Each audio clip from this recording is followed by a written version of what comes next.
আসসালামু আলাইকুম। এখন আপনাদের দেখাচ্ছি বাংলাদেশি টপ ১৩ বা 30 নোট। প্রত্যেকটি নোটই হচ্ছে ৫০ টাকার নোট। এখানে কিছু কিছু নোট আছে স্মারক নোট, এছাড়াও ম্যাক্সিমাম নোটই আছে যেগুলো ব্যবহার করা হইছে এবং বর্তমানে ব্যবহার করা হয়। এর ভিতরে কিছু কিছু নোট আছে যেমন বঙ্গবন্ধুর ছবি ব্যবহার করা, এছাড়াও আছে কিছু মুক্তিযুদ্ধের ৫০ বছর উপলক্ষে তৈরি করা।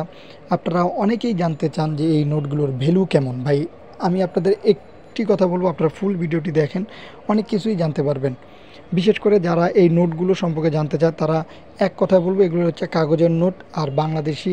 এগুলো কিছু নোট আছে, এর ভিতরে কিছু ৫০ টাকার নোট আছে যেগুলো বর্তমানে ব্যবহার করা হয়, এগুলো এখনও রেয়ার না, কিন্তু ভবিষ্যতে হবে। আবার কিছু নোট আছে যেগুলো বর্তমানে ব্যবহার করা হয় না, অনেক আগে ব্যবহার করা হইতো, সেগুলো কিন্তু রেয়ার বা অ্যান্টিক, সেগুলোরই মূল্য সবচেয়ে বেশি হয়ে থাকে। আর যেগুলো বর্তমানে ব্যবহার করা হয়তো বা সেগুলো ভবিষ্যতে মূল্যবান হবে।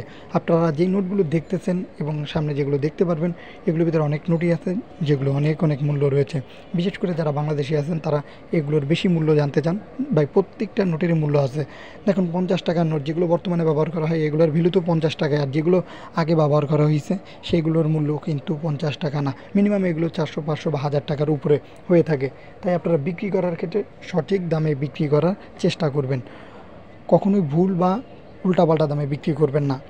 আর প্রত্যেকটা দেশেই এই পুরনো নোট বা জিনিসগুলো বেশি বেশি টাকায় কিনে নেয় এবং বিক্রিও হয়। এর মানে এটা না যে অনেক কোটি কোটি টাকা, সেটা ভবিষ্যতে হলেও হতে পারে, কিন্তু বর্তমানে এত টাকাও না। আর বিক্রি করার ক্ষেত্রে আপনারা সরাসরি দেখার মাধ্যমে জিনিস বিক্রি করার চেষ্টা করবেন, এতে করে দুই পক্ষই লাভবান হবেন। যে কিনবে সেও সরাসরি জিনিসটা পেয়ে যাবে এবং যে বিক্রি করবেন সেও সাথে সাথে টাকাটা পেয়ে যাবে। আর যারা কিনবেন তাদেরকে বলবো যে আপনারা কোনো কুরিয়ার না, সরাসরি দেখার মাধ্যমে কিনবেন এবং সঠিক দাম দিয়ে কেনার চেষ্টা করবেন, এতে করে কোনো ধরনের প্রতারণা হওয়ার সম্ভাবনা থাকবে না।